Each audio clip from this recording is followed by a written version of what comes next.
Okay, so today I'm out in the barn. We've got some Carter's Customs side splitters that we're going to be installing on the Mustang.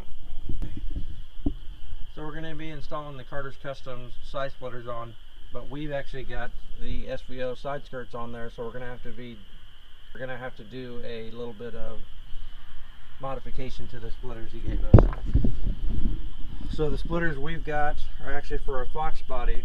The original ones we got did not have this little side piece there. So we've got that little side piece that we're going to take a contour gauge to figure out what the contour is of this. We'll then cut that contour into the side here, and that'll allow that to mount flush and give us the look that we're going for. So the tools that we're going to be using today is just a contour gauge, a magic marker, some cardboard to do a template before we hack into these. I don't know whether we're going to have to use a grinding wheel, a cutoff tool, a hacksaw, or maybe a jeweler's saw. We've got that too. So I don't know if we're going to end up having to use a Dremel, a hacksaw, cutoff tool, what have you. But otherwise we'll just be using a contour gauge, some cardboard to use as a template to figure out the cutoff that we need to do, or the contour that we need to do in that little side piece in order to get it to mount flush. Alright, so what we've done is we've aired out, we've kind of mocked up where we think we're going to have the side splitter sitting. I don't know how well it shows up on camera, but so what we're going to have to end up doing is cutting the notch from there to about in there. That'll allow that cutout to sit down into it, and then that'll allow all this to come up, and then it should mount flush and give us the look we were wanting. Alright, so we're getting ready to cut. So what we've done so far is we used the contour gauge. We had to use it twice.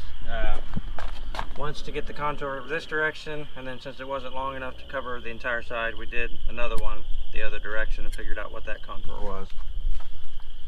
We then transferred that onto a piece of cardboard that once we got it cut, we held it up here to see if it was the shape we wanted and went to where we needed it to. We believe it does. Then we took this, we held it up onto there, we traced it, we've now got our line that we're getting ready to cut.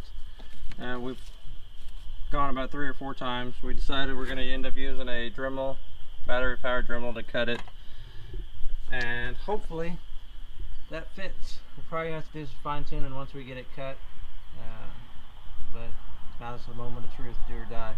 We either cut this up and it works, or we cut it up and it doesn't work.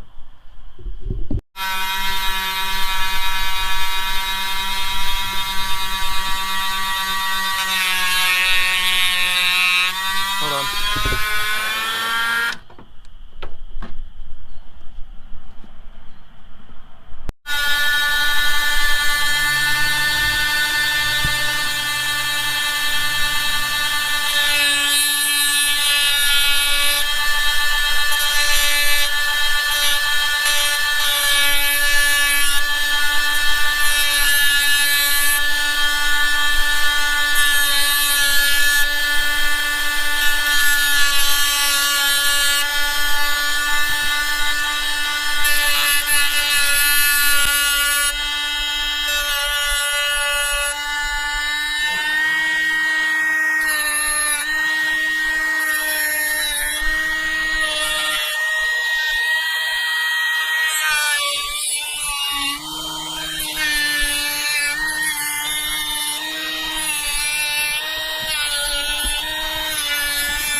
That's good, you guys.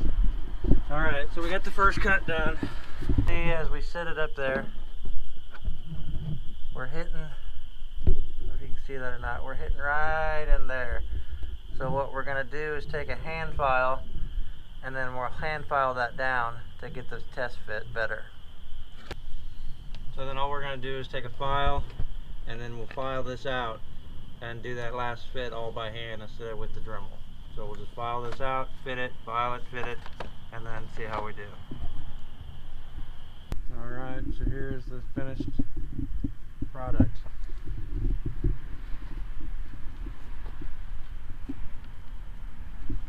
Still got a little bit of cleaning up to do, a little bit of finishing. We've got a little bit, I don't know if it shows up on camera, where that comes out, sticks out. I'll 3D print a cap that goes over that, has a little bit of a beveled edge. But overall, with it aired out, really happy with the overall look. Again, I don't know how well it shows up on camera, definitely need to clean it, but that's the part that we had to kind of carve out. Overall though, really happy with it.